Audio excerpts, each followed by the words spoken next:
चलिए ध्यान से देखेंगे हम बेटा हम पढ़ रहे थे त्रिभुज, और त्रिभुज में हमने बेसिक पढ़ा, उसके बाद में हमने क्या पढ़ा बेटा, उसके केंद्र पढ़े, और उसके बाद में क्या पढ़ा हमने, सर्वांग क्षमता। ठीक है, अब जो है समरूपता पढ़ेंगे, लेकिन इससे पहले सर्वांग संख्या के 2 पॉइंट बचे हुए हैं, उसको करके आज हम समरूपता पढ़ने वाले हैं। तो सर्वांग क्षमता हम सभी जानते हैं बेटा, बात नहीं सर्वांग क्षमता, सर्वांग क्षमता इसका मतलब क्या है, ऐसे दो त्रिभुज जिसके सभी अंक समान हो, सभी अंक का मतलब है कोण भी समान होने चाहिए, भुजाएं बराबर होने चाहिए, वो तो क्या कहलाता है, सर्वांग क्षमता, सभी अंग समान। ठीक है, यानी इसमें सारे के सारे जितने भी अंग हैं वो आपस में समान होंगी, भुजाओं की माप भी समान होगी, ये बात हम पढ़ी यहाँ पे। लेकिन यहाँ पे अगर हम बात करना चाहें, एक पॉइंट हम देखना चाहेंगे कि साहब आपका क्या है, यहाँ पे एक तो क्या है, समद्विबाहु, समद्विबाहु, समद्विबाहु त्रिभुज, त्रिभुज में आपका सर्वांग क्षमता, सर्वांग क्षमता, ये हम देखना चाह रहे हैं। समद्विबाहु त्रिभुज में सर्वांग क्षमता, और एक देखेंगे समबाहु त्रिभुज में सर्वांग क्षमता क्या कंसेप्ट है, ये बात दो देख करके फिर आज हम पढ़ेंगे समरूपता बेटा। ठीक है, तो हेडिंग डाल लीजिए, समद्विबाहु त्रिभुज में आपकी जो बात करें सर्वांग क्षमता। देखिए समद्विबाहु त्रिभुज का मतलब क्या है, ऐसा त्रिभुज जिसकी दो भुजाएं क्या हो, समान हो, ऐसा त्रिभुज जिसकी दो भुजाएं समान हो। इसका मतलब है मैं यहाँ पे एक त्रिभुज बना लेता हूँ, ए आपका बी और ये क्या है, सी है। इसमें अगर मैं बात करता हूं तो ये भुजा और ये भुजा इसके क्या है, समान है, यानी दोनों भुजाओं की माप के आपस में समान है। यहाँ पे आपका त्रिभुज आपको दे दिया जाए ए बी और क्या है बेटा, सी। अगर मैं यहां से करूं कि साहब ए बी और सी, ये आपका समद्विबाहु त्रिभुज है, और इस त्रिभुज में दो भुजाएं कौन कौन सी, आपकी ए बी बराबर है कौन सी, आपकी ए और सी के बराबर है। इसका मतलब है दो दो भुजाएं बराबर है, अरे त्रिभुज कैसा है, समद्विबाहु त्रिभुज है। ठीक है, और इसमें अगर मैं यहां से ध्यान रखना, यहां से एक भुजा ऐसे खींचता हूं जो सामने 90 डिग्री कोण बनाते हैं, यानी हम बात करें तो यहाँ पे हमने एक भुजा खींची। ठीक है, एक भुजा मैंने यहाँ पे खींची, अब यहाँ से हम ये कहना चाह रहे हैं कि इसके बारे में हम देखिए क्या कहना चाहेंगे, या फिर हम कहते हैं कि साहब ये सामने की जो भुजा को मिड में काट रही है, मध्य बिंदु में काट रही है, तो ये बराबर हो जाएगी क्या, ये भुजा क्या हो जाएगी, बराबर। यानी ये आपकी यहाँ से मैं इसको जो है डीप कह दूं, यानी जो है आपकी जो है बीसी पर आपकी जो है ए आपके जो एडी क्या कह सकते हैं, माध्यिका, माध्यिका मैंने खींचा है, माध्यिका यहाँ पे मैंने खींचा बेटा। ठीक है, तो यानी एडी क्या है, माध्यिका है। तो अब आप मुझे बताइए ये दो त्रिभुज हो गए क्या, कौन कौन से दो त्रिभुज हो गए, आपके पास एक त्रिभुज तो ये हो गया, कौन सा, ए बी और डी, यानी यहां से हम बात करना चाहें ए बी और डी, एक त्रिभुज तो ये हो गया मेरे पास। दूसरा त्रिभुज कौन सा हो गया, ए डी और सी, आप कहेंगे ए डी और सी, दूसरा त्रिभुज ये हो गया मेरे पास। अब इन दोनों को देखकर बताइए इन दोनों त्रिभुजों में क्या क्या चीज बराबर है, इन दोनों त्रिभुजों को देखकर बताइए इन दोनों त्रिभुजों में चीज कौन कौन सी बराबर है, बताओ। ये दोनों भुजाएं तो बराबर होगी क्या, इनकी इसकी आपकी ए और बी किसके बराबर होगी, क्यों, क्योंकि पहले दिया हुआ है समद्विबाहु में दो भुजाएं तो बराबर आपको जो पहले दी हुई है, यानी पहला पॉइंट तो आपके लिखेंगे इन दोनों त्रिभुजों में ए बी बराबर है कौन सी के, आपके ए और सी के बराबर है, यानी एक भुजा तो बराबर हमने यहां से सिद्ध कर दी, क्योंकि ये तो शुरू में पहले ही दिया हुआ था। आगे दूसरी बात बताइए आप ये भुजा और ये भुजा बराबर होगी कि नहीं होगी, क्यों, क्योंकि मिड में काटा गया है, मिड में काटा गया तो दोनों भुजाएं बराबर होगी। तो एक और बताइए आप, इधर की तो कौन सी ले लूंगा, बी और डी, इधर की कौन सी भुजा, डी और सी, ये दोनों भुजाएं भी बराबर होगी, आपका डी और सी भुजा भी क्या होगी, बराबर होगी। और क्या चीज बराबर दिख रही है, कौन कौन बोला, कौन के बारे में पता ही नहीं कि साहब ये माध्यिका क्या कौन बनाते पता ही नहीं चलता हमारे। ठीक है, लेकिन माध्यिका जो है सामने वाली भुजा को बराबर भागों बांटती है, ये पता हमारे पता है।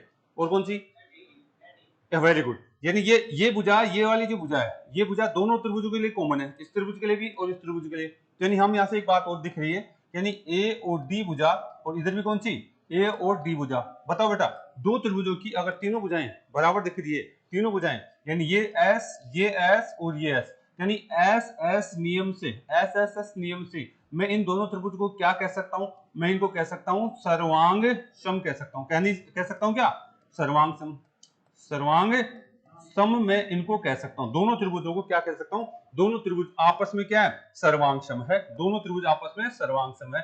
अब आगे की बात करने वाले हैं। हमने देखा कि अगर मैं यहाँ पे एक माध्यिका खींचता हूं, इसको मैं माध्यिका नाम देता हूं, माध्यिका नाम देता हूं, तो बताइए आप कह देंगे दोनों त्रिभुज आपस में क्या होंगे, सर्वांग सम। ठीक है, दोनों त्रिभुज आपस में क्या है, सर्वांग सम। तो ये समद्विबाहु त्रिभुज के लिए हमने बात करी कि अगर कोई माध्यिका खींच दी जाती है तो माध्यिका से बना जो दोनों त्रिभुज है आपस में क्या होंगे, सर्वांग सम।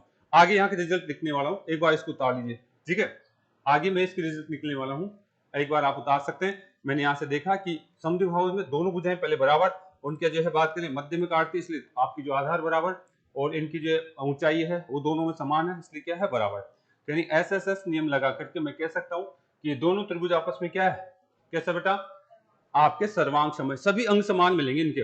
अब इनके सभी अंग समान मिलने वाले हैं, इन त्रिभुजों के सारे अंग समान मिलने वाले हैं, ये ध्यान रखेंगे। अब हम सिद्ध करने वाले हैं। तो ये नियम, कौन सा नियम लगाया हमने, एसएसएस नियम। अगर किन्हीं दो त्रिभुजों की तीनों भुजाएं समान होती है तो वो आपस में क्या होते हैं, सर्वांग सम त्रिभुज कहलाते हैं, ठीक है, सर्वांग सम त्रिभुज कहलाते हैं। उतार लिया यहां तक, किसी ने दिक्कत थोड़ी ना। चलते हैं यहां से अगले पॉइंट पे। देखिए मैंने आपको क्या बताया, मैंने आपको बताया कि ये कोई आपका समद्विबाहु त्रिभुज है। ये क्या है बेटा, ये आपका समद्विबाहु त्रिभुज है, ये ए है, ये आपका बी है, और ये कौन सा, सी। और इसमें हमने आपको कहा ए बी बराबर है किसके, ए और सी के, यानी ये दो भुजाएं बराबर थी, ठीक है। और जैसे ही मैंने आपसे कहा कि यहां से अगर मैं माध्यिका खींचता हूं, ये कोई माध्यिका डी पॉइंट पे काटती है, तो ये दोनों त्रिभुज बने हुए, दोनों त्रिभुज क्या होंगे आपस में, सर्वांग सम होंगे कि नहीं होंगे, सभी अंग समान होंगे। अब मुझे यहाँ से बात करनी है, मुझे आपसे बात करनी है, तो बताइए इन दोनों त्रिभुज में, कौन से त्रिभुज में, आपका यहां से मैं लिखना चाहूंगा आपका ए, आपका बी और डी, ठीक है। और यहां से हम कहना चाहेंगे ए, आपका डी और सी, इन दोनों त्रिभुजों में हम आगे की बात करना चाह रहे हैं। आप यहां से, मैं इनको नंबर दे देता हूं, मान लीजिए ये आपका जो है नंबर है, ये 1 नंबर 2 नंबर, ठीक है। ये आपका जो, इनको तो रहने दीजिए, ये 3 नंबर और ये 4 नंबर, ये 5 नंबर और ये 6 नंबर, एक कोण है, ठीक है, ये कोण है। तो कौन सा कोण किसके बराबर होगा, हम बात करना चाहेंगे। पहले तो मुझे बताइए, क्या 1 नंबर आपका इसका त्रिभुज का कौन सा, 2 नंबर, क्या 1 के नंबर के बराबर होगा, क्या बराबर होगा, क्या 2 नंबर 1 नंबर के बराबर होगा कि नहीं होगा। जब आप कह चुके हैं कि ये दोनों त्रिभुज आपस में कैसे हैं, सर्वांग सम है, दोनों त्रिभुज आपस में सर्वांग सम, अभी अभी जस्ट हमने बताया था कि एसएस नियम के अनुसार दोनों त्रिभुज आपस में क्या है, सर्वांग सम है। तो मुझे बताइए 1 नंबर 2 नंबर बराबर होंगे या नहीं होंगे, बराबर होंगे। 1 नंबर 2 नंबर बराबर होंगे नहीं होंगे, क्योंकि अगर दो त्रिभुज सर्वांग सम है तो उनकी सभी चीजें क्या होती है, बराबर होती है, उनकी सभी चीजें क्या होती है, बराबर होती है। तो यानी हम कह सकते हैं 1 नंबर और 2 नंबर आपस में क्या है, बराबर है। अब मुझे बताइए एक सीधी रेखा पर बने सभी कोणों का योग कितना होता है, 180। तो इसका मतलब है बराबर करना चाहता हो तो इसको भी निब्बे लिखोगे और इसको भी निब्बे लिखोगे, लिखोगे नहीं लिखोगे, इसको भी निब्बे लिखोगे। तो इसका मतलब है ये दोनों त्रिभुज क्या होने वाले हैं, आपके 90 डिग्री का होने वाला है, और ये भी कितने का होने वाला है, 90 डिग्री। अगर शीर्ष से कोई सामने वाली भुजा पर 90 डिग्री कोण बनाती है तो वो क्या कहलाती है, शीर्ष लंब कहलाती है कि नहीं कहलाती है, वही शीर्ष लंब कहलाती है। यानी एक बात हमारे को यहाँ से और निकल के आई कि ये भुजा हमने क्या बनाई थी, इसको हमने क्या कहा था, माध्यिका कहा था, इसको क्या कहा था, माध्यिका। दूसरी बात, जब ये सामने वाली भुजा पर 90 डिग्री कोण बनाती है तो इसी को मैं क्या कह सकता हूँ, शीर्ष लंब कह सकता हूँ, इसी को मैं शीर्ष लंब कह सकता हूँ। चलो ठीक है, शीर्ष लंब कह सकते हैं। आ जाओ, अगर मैं इस कोण की बात करता हूँ 5 की और 4 की, क्या दोनों बराबर होंगे क्या, हाँ। अगर हमने त्रिभुज को सर्वांग सम कह दिया है, अगर दोनों त्रिभुजों को सर्वांग सम कह दिया है तो उनके दोनों कोण, सभी कोण बराबर, सभी भुजाएं बराबर होने वाली है। तो यहां से मैं कह सकता हूं कि साहब कोण नंबर आपका कौन सा, 4, और यहां से कौन सा 5, इसका तो 5 और इसका कौन सा है 4, ये दोनों कोण बराबर होने वाले हैं, ठीक है, ये दोनों कोण बराबर होने वाले हैं। अच्छा, 6 और 3 वैसे बराबर है क्योंकि बराबर भुजाओं के सामने बराबर कोण होते हैं, यानी आप कहेंगे कोण नंबर 6 और कोण नंबर 3 ये आपस में बराबर है, ठीक है। आप मुझे बताइए, अगर ये कोण, ये भुजा अगर ये भुजा इस शीर्ष कोण को दो भागों में बांट रही है, समान दो भागों में बांट रही है, तो इसको क्या बोल सकता हूं, कोण समद्विभाजक भी बोला जा सकता है, वेरी गुड, ठीक है। इसको मैं क्या कह सकता हूं, इसी भुजा को, जो ये वाली भुजा है, कौन सी, ए और डी भुजा है, इसी को मैंने माध्यिका कहा, इसी को शीर्ष लंब का, और इसी को क्या कर रहा हूं, आपका कोण समद्विभाजक कहूंगा, कोण आपका समद्विभाजक, इसी को मैं कोण समद्विभाजक कहूंगा बेटा, ठीक है। इसी को क्या कहूंगा, कोण समद्विभाजक कहूंगा। और एक और बचा हुआ है, क्या कहते हैं, भुजा लंब, भुजा का लंब भी तो किया था हमने, भुजा लंब समद्विभाजक, यानी ये भुजा के ऊपर भी है, 90 डिग्री कोण बना रही है, भुजा को बराबर भागों में बांट रही है, इसलिए इसी को मैं क्या करना चाहूंगा, भुजा लंब समद्विभाजक भी कहूंगा, समद्विभाजक भी कहूंगा। तो यानी एक रिजल्ट निकल के आ रहा है, आप इसको लिखेंगे, लिखिए पहला, इसको पहले उतार लीजिए। मैंने इसको कैसे सिद्ध करा, मैंने बताया कि अगर दोनों त्रिभुजों को आप सर्वांग सम कह देते हैं तो यानी जो समान भुजाओं के बीच में जो कोण से खींची गई माध्यिका ही, समान भुजाओं के बीच में से अगर बात करें जो खींची गई माध्यिका ही, वही क्या होती है, माध्यिका होती है, वही शीर्ष लंब होता है, वही क्या है, कोण समद्विभाजक होता है, और वो क्या होता है, आपका जो है भुजा लंब समद्विभाजक होता है बेटा। ठीक है, तो एक नोट डाल के लिखिए, एक नोट डाल करके आपको लिखना है, ये उतार लीजिए पहले आप। समद्विबाहु त्रिभुज के अंदर एक हमने रिजल्ट निकाला है, और क्या निकाला है कि साहब जो समान भुजाएं होती है उनके बीच में जो अगर बात करें यहाँ से जो शीर्ष लंब या फिर हम कह रहे हैं माध्यिका खींची जाती है, तो उसी को मैं क्या कह सकता हूँ, माध्यिका कह सकता हूँ, उसी को शीर्ष लंब कह सकता हूँ, उसी को आपका भुजा लंब समद्विभाजक बोल सकता हूँ, उसी को कोण समद्विभाजक बोल सकता हूँ मैं। ठीक है, तो उतार लिया सभी ने, उतार लिया सभी ने। अगर आपने उतार लिया है तो नोट डालकर इन्हीं बातों को हमको लिखना है, नोट डाल करके इन्हीं बात को हमारे को लिखना है, लिखना स्टार्ट करिए फटाफट।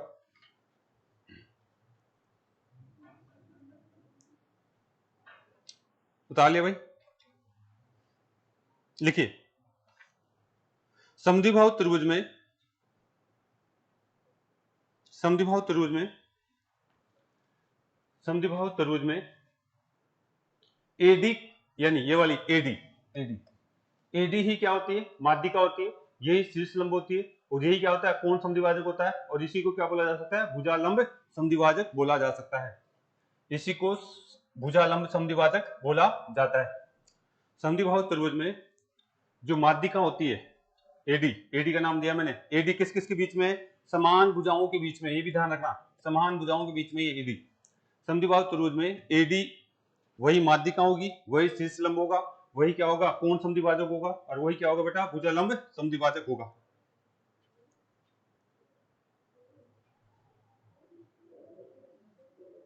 दूसरा इसका उल्टा भी लिख लीजिए, दूसरा इसका उल्टा भी लिख लीजिए।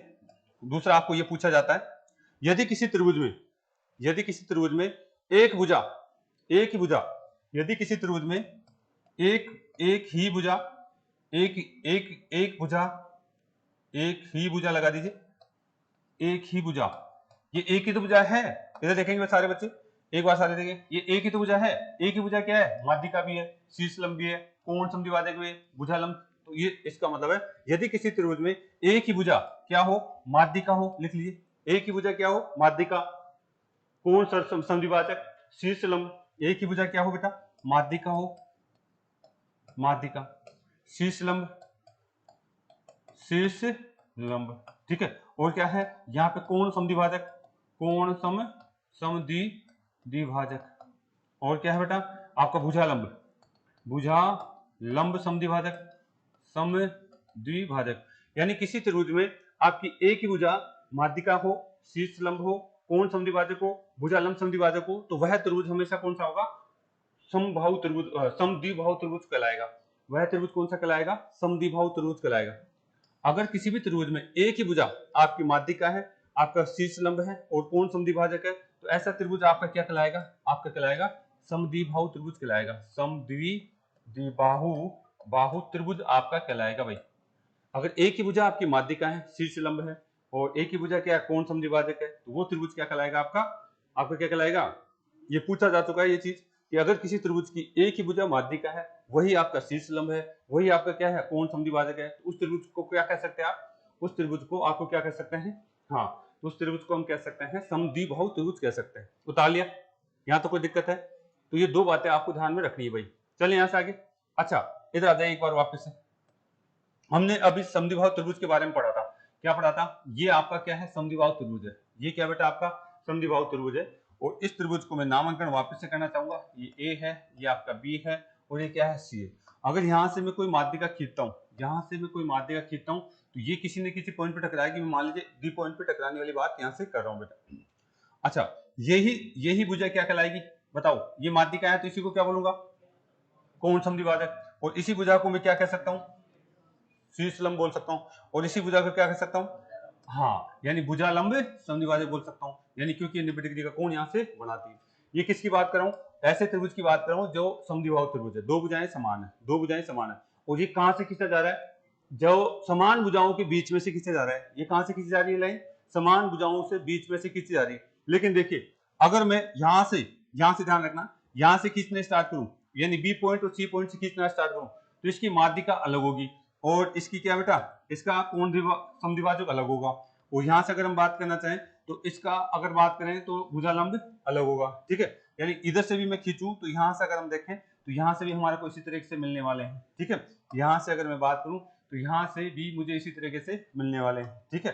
यहां से मैं बात करूं तो यहां से मुझे इस तरीके से मिलने वाले हैं। तो यानी आप क्या देख पा रहे हैं, अगर एक शीर्ष से तो खींचता हूं तो तीनों चीजें एक जगह है, ठीक है। चाहे भुजा आपका जो माध्यिका है, चाहे शीर्ष लंब है, वो सभी एक ही लाइन पे है, यहाँ पे एक ही लाइन पे स्थित है। लेकिन दूसरे इन दोनों से मैं खींचूंगा तो सब अलग अलग प्राप्त होंगे क्या, यहाँ से अलग अलग प्राप्त होंगे। इसका मतलब है आपका जो है अगर माध्यिकाएं जहां टकराती है, माध्यिकाएं जहां पे भी टकराती है उसको क्या कहते हैं, गुरुत्व केंद्र। यानी मान लीजिए माध्यिकाएं यहाँ टकरा रही है तो ये तो क्या होगा इसका गुरुत्व केंद्र, ठीक है। और भुजा लंब अगर हम बात कर रहे हैं तो भुजा लंब टकरा रहा है उसको क्या कहते हैं, आपका क्या कहेंगे, ऑर्थो सेंटर। अगर बात करें ऑर्थो सेंटर ये हो गया। और अगर मैं जहां से बात करूं तो ये आपका क्या हो गया, इन सेंटर हो गया। मान लीजिए ये क्या हो गया, इन सेंटर हो गया, ठीक है। यानी यहां से क्या पता चल रहा है, एक ही लाइन पर आपका ऑर्थो सेंटर, गुरुत्व केंद्र और इन सेंटर। एक क्या होता है आपका सरकम सेंटर, मान लीजिए यहाँ टकरा रहा है, ये क्या है सरकम सेंटर। यानी हम क्या कहना चाह रहे हैं, समद्विबाहु त्रिभुज में, अगला लाइन लिखिए, समद्विबाहु त्रिभुज में एक ही लाइन पर चारों केंद्र, जरूरी नहीं इनका क्रम एक ही जैसा हो, अलग अलग हो सकता है। अगला लिखिए, समद्विबाहु त्रिभुज में एक ही लाइन पर, अंडरलाइन करना, एक ही लाइन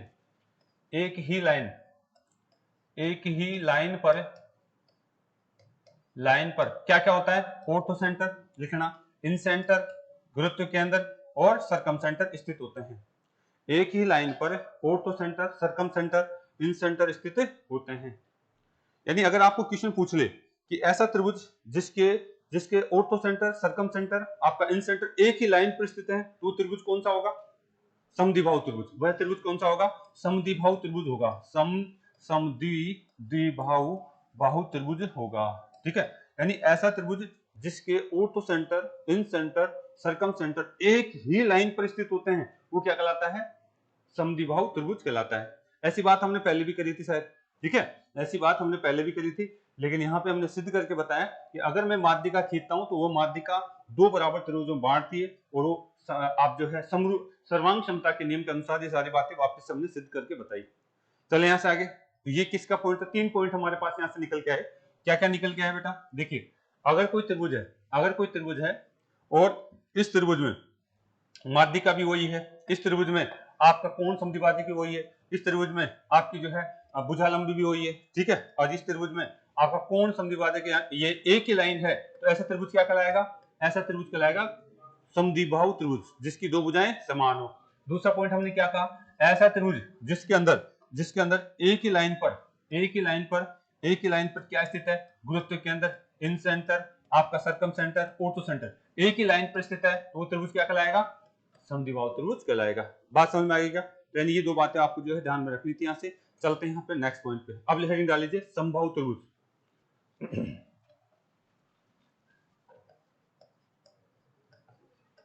समबाहु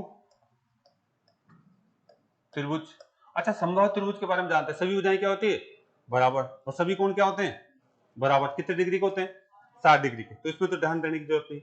अगर मैं इस समबाहु त्रिभुज की बात करता हूं तो ये आपका एक समबाहु त्रिभुज है, ये क्या बेटा, समबाहु त्रिभुज है। और यहां से ए आपका बी और क्या है सी। एक बात यहां से करना चाह रहा हूं, ध्यान से देखना क्या करना चाह रहा हूं। अगर मैं समबाहु त्रिभुज की बात करूं तो यहां से मुझे बताएंगे, एक मैं माध्यिका खींचता हूं, ए और डी क्या खींच दी मैंने, माध्यिका, ए और डी क्या खींच दी यहाँ पे माध्यिका खींच दी। यही माध्यिका अगर मैं बात करूं तो इन दोनों भुजाओं को बराबर बांटेगी क्या, दोनों भुजाओं को बराबर बांटेगी कि नहीं बांटेगी, बराबर बांटेगी, ठीक है। यानी यहां से अगर मैं बात करना चाहूं तो ये माध्यिका इन दोनों भुजाओं को बराबर बांटती। दो त्रिभुज दिख रहे हैं आपको, एक तो ये त्रिभुज कौन कौन सा, आपका ए डी और आपका बी दिख गया मान लीजिए, और इधर से कौन सा, ए डी और सी दिख गया, ए डी और सी, दो त्रिभुज मुझे दिख रहे हैं। आप फिर से वही बात करना स्टार्ट करिए, क्या ये दोनों भुजाएं बराबर है क्या, बिल्कुल। समबाहु त्रिभुज की सारी भुजाएं बराबर होती है, समबाहु त्रिभुज सभी भुजाएं बराबर होती है। यानी अगर मैं यहाँ देखता हूं तो ये भुजा और ये भुजा दोनों बराबर होगी, यानी इन दोनों त्रिभुजों में मैं देखूंगा, यानी ए बी किसके बराबर होगी, ए सी के। पहला पॉइंट तो ये देखा हमने। दूसरी बात बताइए, क्या ये दोनों भुजाएं बराबर होगी क्या, क्यों, क्योंकि ये माध्यिका है और माध्यिका के बारे में काफी डीपली हम पढ़ चुके हैं। अगर कोई बच्चा नहीं पढ़ा है तो बेटा यूट्यूब पे सारी क्लास डाल रखी है मैंने, ठीक है, वहां पे देख लीजिए एक बार। यानी माध्यिका हमेशा सामने वाले भुजा को क्या करती है, बराबर भागों में बांटती। सारे अगर यहाँ से बराबर भागों की बात करें तो यानी आपकी कौन कौन सी, बी और कौन सा, डी, बराबर किसके होगा, आपका डी और सी के बराबर होगा। चलिए इन दोनों त्रिभुजों की बात कर रहा हूं मैं, एक कौन सी भुजा बराबर है, एडी। जैसे हमने समद्विभाजन पढ़ा था वैसे यहाँ पे बात आ गई, एडी किसके बराबर है, एडी के। यानी कौन से नियम के अनुसार ये त्रिभुज बराबर हो गए, एस एस एस, तीनों भुजाओं समान है उस नियम के अनुसार, यानी एस एस एस नियम के अनुसार आपकी दोनों त्रिभुज कैसे कहलाएंगे, कैसे कहलाएंगे, सर्वांग सम कहलाएंगे। दोनों त्रिभुज कैसे कहलाएंगे, सर्वांग सम कहलाएंगे, ये ध्यान रखेंगे। यहाँ से दोनों त्रिभुज सर्वांग सम कहलाएंगे। तो यहाँ से अगर हम बात करें तो बताइए यही, अगर हम बात करना चाहेंगे तो अब इस त्रिभुजों की बात हम और भी कर सकते हैं, यानी यहाँ से हम बात करें तो इन त्रिभुजों की बात और भी कर सकते हैं। क्या बात हम यहाँ से कर सकते हैं, ध्यान दीजिए क्या कौन सी बात करें यहाँ से आगे, ठीक है। अगली यहाँ से हम बात करना चाहेंगे, देखिए क्या है, तो बताइए कौन कौन से बराबर हो जाएंगे, कौन से बराबर हो जाएंगे, ठीक है।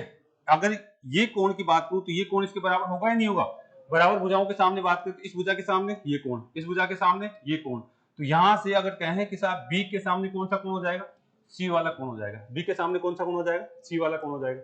ऐसे ही मुझे बताएंगे कि ये आपकी जो है, अगर जब हमने कह दिया कि दोनों त्रिभुज आपस में कैसे हैं, सर्वांग सम है, तो आप मुझे बताइए, मैं यहाँ पे नंबर डाल देता हूँ, ठीक है। इसका नंबर डाल दिया मैंने, कौन सा है, 1 नंबर, ये 2 नंबर। तो 1 नंबर 2 नंबर बराबर होंगे कि नहीं होंगे, क्यों, क्योंकि एक सीधी रेखा पर बने कोणों का योग 180 होता है।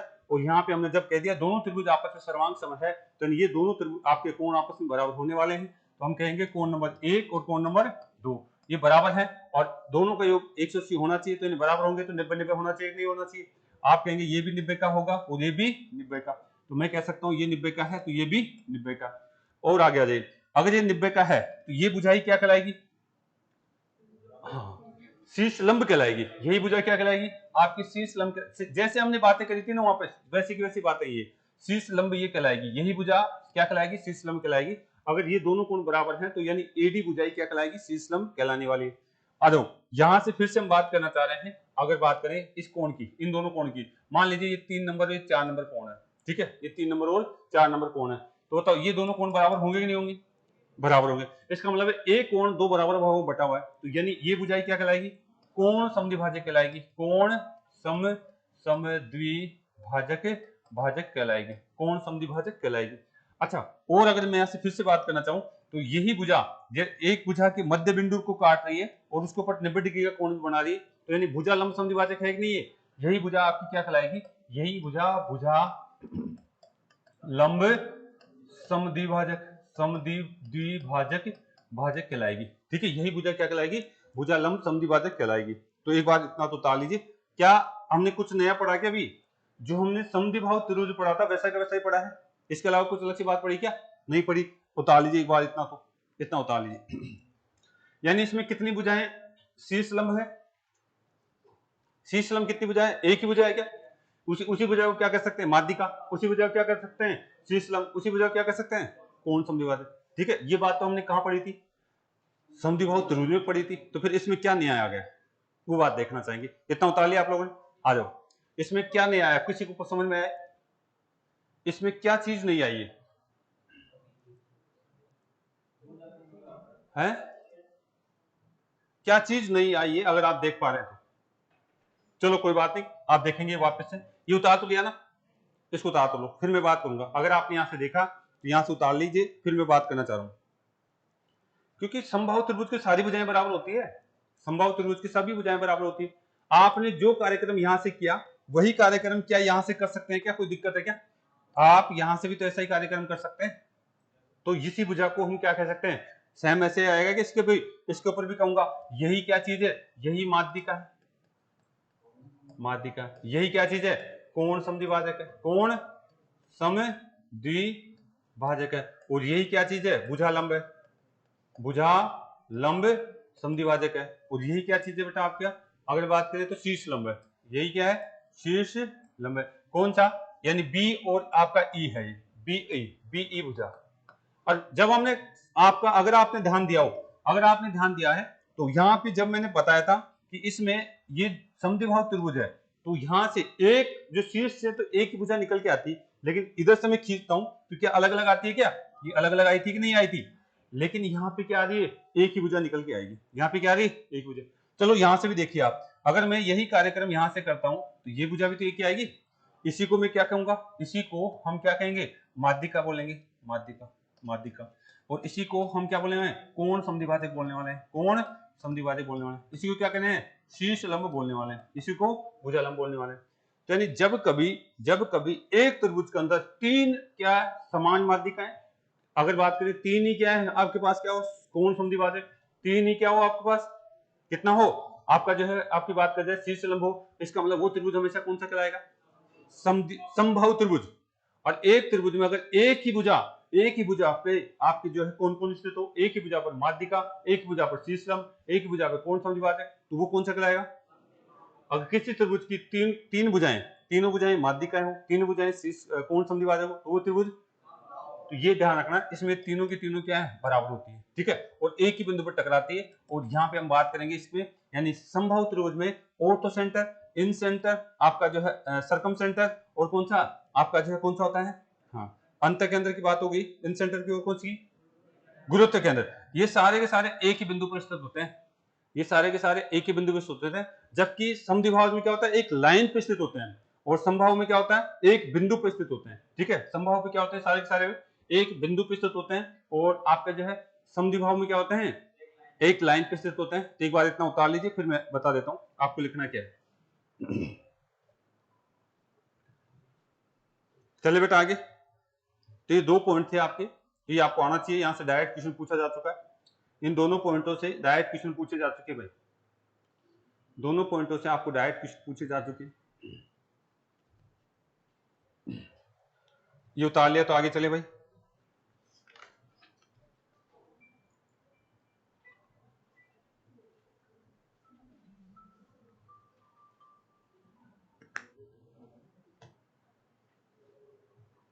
लिखिए, समबाहु त्रिभुज में नोट डाल के लिखिए, फटाफट दो पॉइंट लिख लीजिए यहां से। समबाहु त्रिभुज में तीनों शीर्षों से शीर्ष कौन कौन से यहाँ पे, ए शीर्ष है, बी शीर्ष है, और कौन सा है, सी शीर्ष। तीनों शीर्षों से खींचे गए समबाहु त्रिभुज में तीनों शीर्षों से खींचे गए शीर्ष लंब, माध्यिका, लिखना स्टार्ट करिए। तीनों शीर्षों से खींचे गए शीर्ष लंब, माध्यिका, कोण समद्विभाजक और भुजा लंब समद्विभाजक एक ही लाइन पर स्थित होते हैं। समबाहु त्रिभुज में तीनों शीर्षों से खींचे गए, समबाहु त्रिभुज में तीनों शीर्षों से खींचे गए क्या बोलेंगे, माध्यिका, शीर्ष लंब, कोण समद्विभाजक और भुजा लंब समद्विभाजक एक ही लाइन पर स्थित होते हैं। नहीं, एक लाइन बोलना है। समबाहु त्रिभुज में ध्यान दीजिए, समबाहु त्रिभुज में तीनों शीर्ष, यानी ए से खींचूं, आपका बी से खींचूं, चाहे यहां से खींचूं, यानी ये जो एक ही लाइन पर कौन कौन स्थित है, इसी लाइन को क्या बोलेंगे हम, इसी लाइन को माध्यिका बोलेंगे, इसी को शीर्ष लंब बोलेंगे, इसी को कोण समद्विभाजक बोलेंगे, और इसी को क्या बोलेंगे, भुजा लंब समद्विभाजक। मैं अभी बिंदु तो तब बोलूंगा इसके लिए, केंद्र के लिए बोलूंगा बिंदु तो। यहाँ केंद्रक है, ये केंद्रक है, केंद्र एक ही बिंदु पर स्थित होते हैं, मैं इनके लिए नहीं बोल रहा, इनके लिए तो क्या बोलेंगे, एक ही लाइन बोलेंगे आप, ठीक है। यानी क्या बोलना चाह रहा हूं, समबाहु त्रिभुज में तीनों शीर्षों से खींचे गए माध्यिका, शीर्ष लंब, कोण समद्विभाजक और भुजा लंब समद्विभाजक, ये चारों पॉइंट लिख लिया क्या, एक ही लाइन पर स्थित होते हैं। यानी ये इस लाइन पे होंगे तीनों के तीनों, और ये इस लाइन पे होंगे तीनों के सारे, और ये इस लाइन पे होंगे सारे के सारे, ठीक है, एक ही लाइन पे स्थित होते हैं, ठीक है, ऐसा लिख लीजिए इसको। समबाहु त्रिभुज में आपका जो है शीर्ष लंब, माध्यिका और क्या होता है बेटे, आपका जो कोण समद्विभाजक, तीनों शीर्षों से खींचे गए जो एक ही लाइन पर स्थित होते हैं। लिख लिया क्या, अगला पॉइंट लिखिए। समबाहु त्रिभुज में ऑर्थो सेंटर, इन सेंटर, सर्कम सेंटर और गुरुत्व केंद्र एक ही बिंदु, अंडरलाइन करना बिंदु, लाइन नहीं बोलेंगे आपकी बात। समबाहु त्रिभुज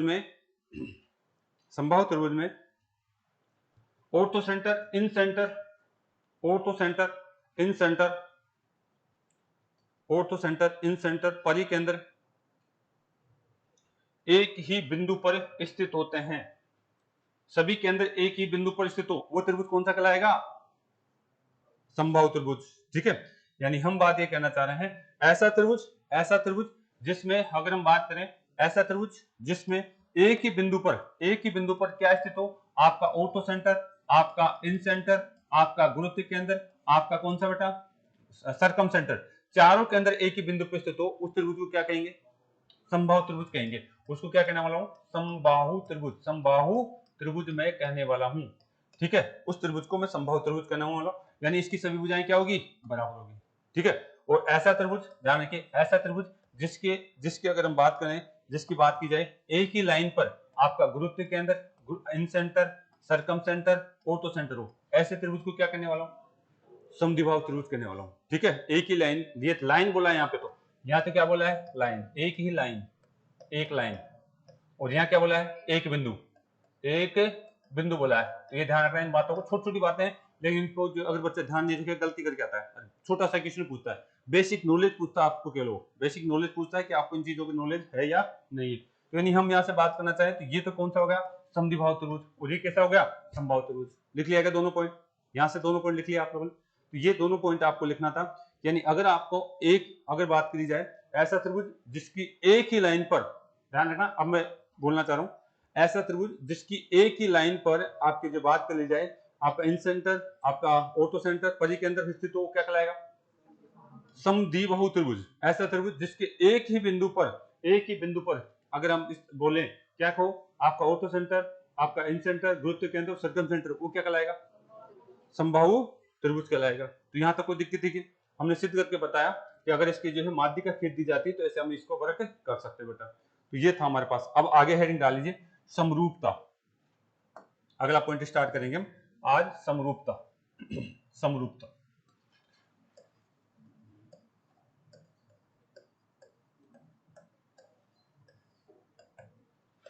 समरूपता। इससे पहले क्या पढ़ा था हमने,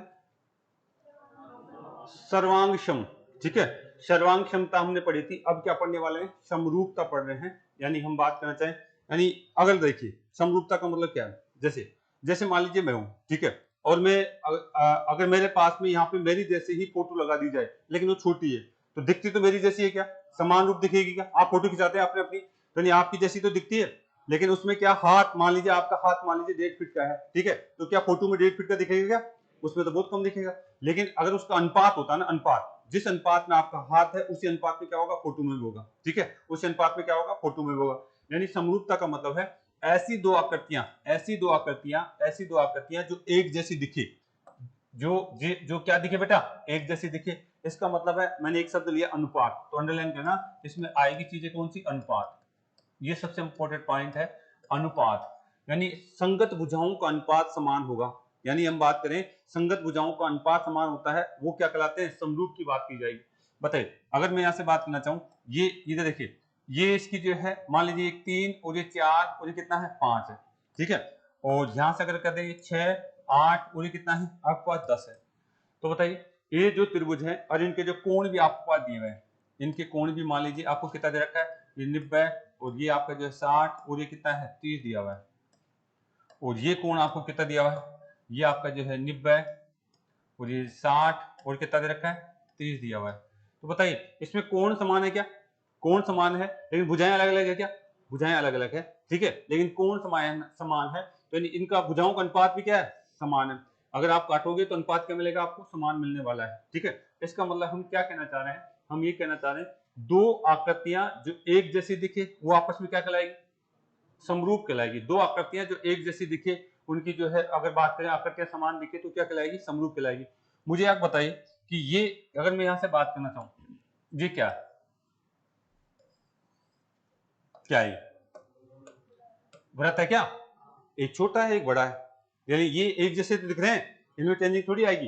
यानी ये आपके वृत्त हमेशा समरूप कहलाते हैं। दो वृत्त होते हैं ना, वृत्त हमेशा क्या कहलाएंगे, दोनों आपस में क्या कहलाएंगे, समरूप कहलाएंगे। ये आपस में क्या, इसको सर्वांग सम बोलेंगे क्या, सर्वांग सम का मतलब क्या होता है, त्रिज्याएं वगैरह सब कुछ बराबर हो। यहाँ पे त्रिज्याएं बराबर नहीं हुआ, यहाँ पे हम कह सकते हैं इसकी क्या, समरूप बोल सकते हैं।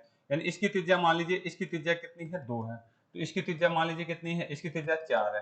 तो इसका मतलब है त्रिज्याओं के बीच अनुपात फिक्स रहे, ठीक है। अगर यहाँ से बात करें त्रिज्याओं के बीच अनुपात फिक्स है, यानी वृत्त कभी भी आपको दो वृत्त आ जाएं तो उनको क्या बोलेंगे आप, समरूप। अलग अलग त्रिज्याओं के दो वृत्त हमेशा क्या होते हैं, समरूप होते हैं, समरूप होते हैं, ठीक है। आगे बात करेंगे, अगर मैं यहाँ से बात करूं, ये आपका क्या है, वर्ग है, ये क्या बेटा आपका वर्ग है, ये बड़ा वर्ग है और ये क्या है छोटा वर्ग है। इसमें अगर यहाँ से बात करी जाए तो इनमें क्या 90 डिग्री का कोण होता है क्या, सभी कोण 90 डिग्री के होते हैं। तो यानी हमेशा दो वर्ग, यानी ये वर्ग भी हमेशा क्या होते हैं, वर्ग की भुजाएं अगर बात करें तो ये भी आपस में क्या होते हैं, समरूप होते हैं, समरूप होते हैं। इनका रूप भी क्या होता है, समान होता है। वर्गों का रूप भी आप हमेशा क्या बोलेंगे, समरूप बोलेंगे। आयत कभी भी समरूप नहीं बोलेंगे आप, ठीक है। अच्छा, दो लाइन, एक तो छोटी लाइन और ये क्या है बड़ी लाइन, ये भी आपस में क्या कहलाएगी, समरूप कहलाएगी। ये भी आपस में क्या कहलाएगी, समरूप कहलाएगी। तो कई बार पूछ लेता है कि इनमें से कौन कौन सी आकृतियां समरूप होती है। दो वृत्त आपके अलग अलग त्रिज्या के हैं तो समरूप बोलेंगे। दो आपके जो है वर्ग की बात कर ली जाए तो आपस में क्या समरूप कहलाएंगे, आयत समरूप नहीं कहलाएंगे, ठीक है। अगर दो त्रिभुजों के कोण समान है, आपस में कोण समान है, तो वो भी क्या कहलाएंगे, समरूप कहलाएंगे बेटा, ठीक है, समरूप कहलाएंगे। अच्छा, यहां से फिर से मैं आपको समझाने की कोशिश करूंगा, ध्यान दीजिए। ये आपके पास फिर से मैं बात करना चाह रहा हूं, ये आपका है। इनकी बात यहां से करें कि साहब इनमें आपके जो है कोण समान दे दिया मैंने, एक 30 डिग्री, एक 60 डिग्री और कितना दे दिया 90 डिग्री। और यहां से भी हम बात करें, यहां आपको दे दिया गया 30 डिग्री, ये 60 डिग्री और ये कितना दे दिया 90 डिग्री, मान लीजिए मैंने दे दिया इसको, ठीक है। और अगर मैं इनकी भुजाओं के अनुपात की बात करी जाए तो देखेंगे आपका ये ए है, ये आपका बी है और ये क्या है सी है। और यहां से अगर बात करें तो ये आपका अगर बात करी जाए एक्स है, वाई है और कितना है जेड है, एक्स वाई और जेड है। और इसकी भुजाओं का अगर बात करी जाए तो यहां से हमने दे दिया गया, ये 3 है, ये 3 है, ये आपका 4 है और ये कितनी है 5, बड़ी बड़े कोण के साथ ये 4 3 और ये कितनी है 5। आप मुझे बताइए, ये आपका 5 है, ये 4 है और ये कितना है 3। तो बताइए त्रिभुज कैसे हैं, कैसे त्रिभुज है, कैसे त्रिभुज है, समरूप है या सर्वांग सम है। यानी दो त्रिभुजों के अगर सभी भुजाएं अगर बराबर है, अरे भाई एसएसएस का नियम लगा सकते हैं क्या, ये आपकी 4 है, यानी समान कोण के सामने समान भुजा, समान कोण के सामने समान भुजा। तो ये दो त्रिभुजों में अगर आपकी जो है बात कर ली जाए, अगर बात कर ली जाए सभी भुजाएं समान है, एसएसएस नियम लग रहा है क्या यहाँ पे एसएसएस नियम लग रहा है, यानी तीनों भुजाएं अगर समान है, तीनों भुजाएं क्या है समान, भुजाएं समान, भुजाएं क्या है समान, समान। तो वो त्रिभुज आपस में क्या कहलाते हैं, समरूप त्रिभुज कहलाते हैं या फिर सर्वांग सम त्रिभुज कहलाते हैं। बताइए क्या कहलाएंगे, इनको कहेंगे सर्वांग सम, इनको क्या कहेंगे सर्वांग सम। इन त्रिभुजों को तो सर्वांग सम कहने वाला हूं। इसका मतलब है यहां से हमने पढ़ा था कि साहब जो संगत भुजाएं हैं उनका क्या है, वो संगत भुजाएं में क्या होती है बराबर। यानी सर्वांग सम अगर जैसे ही मैं बोलता हूं एसएसएस नियम से इनको मैं सर्वांग सम बोलता हूं, तो इनमें क्या कहता हूं संगत भुजाएं, संगत भुजाएं वो क्या होती है बराबर, अंडरलाइन कर लेना बराबर। यानी सर्वांग सम के लिए तो क्या शब्द लेंगे आप बराबर, और समरूप के लिए क्या लेंगे संगत भुजाएं, समान अनुपात लूंगा मैं उसके लिए। संगत भुजाओं का क्या लूंगा, समान अनुपात में होती है। संगत भुजाएं क्या होती है, समान अनुपात में होती है। बराबर का मतलब क्या है, अगर यहां से हम बात करना चाहें तो ये भुजा कौन सी BC, BC भुजा बराबर है किसके, वाई और जेड के। कितने हैं 5 5 है क्या, 5 5 5 5 मिलेगी, ठीक है। इसका मतलब है समान भुजाएं, संगत भुजाएं बराबर होती है किसमें, सर्वांग सम त्रिभुज में। किसमें, सर्वांग सर्वांग सम त्रिभुज में आप ऐसा कह सकते हैं संगत भुजाएं। अच्छा, और भी भुजा का नाम ले लीजिए, कोई सी भुजा ले, ए और बी, ए और बी किसके बराबर होगी, एक्स और वो भी कितनी है 4। और कौन सी आपके पास, यहाँ पे अगर बात करें तो यानी ये कौन सी आपका ए और सी, वो किसके बराबर होगी एक्स और जेड, कितनी है 3, बराबर है कि। यानी सर्वांग सम में तो हम ये बात पढ़ी थी कि संगत भुजाएं क्या होती है बराबर होती है, संगत भुजाएं क्या होती है बराबर। लेकिन अब जो पढ़ने वाले हैं वो क्या पढ़ने वाला है, समरूपता। समरूपता में भुजाएं बराबर मत करना, भुजाओं का अनुपात बराबर होगा, भुजाओं का क्या होगा अनुपात बराबर होगा। इसी पॉइंट को मैं फिर से समझा रहा हूँ, ठीक है। बता तो लिया था, चलो जल्दी कर लीजिए, टाइम भी हो चुका है शायद, हमारा टाइम हो चुका है। चलो जल्दी उतार लीजिए इसको, और कल और डीपली कर लेंगे, जल्दी उतार लीजिए आप।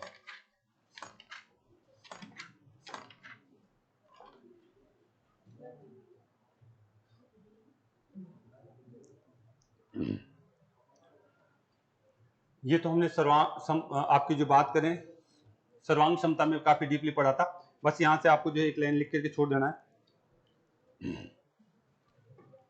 बस इस बात को याद रखना, संगत भुजाएं क्या होती है यहाँ पे बराबर।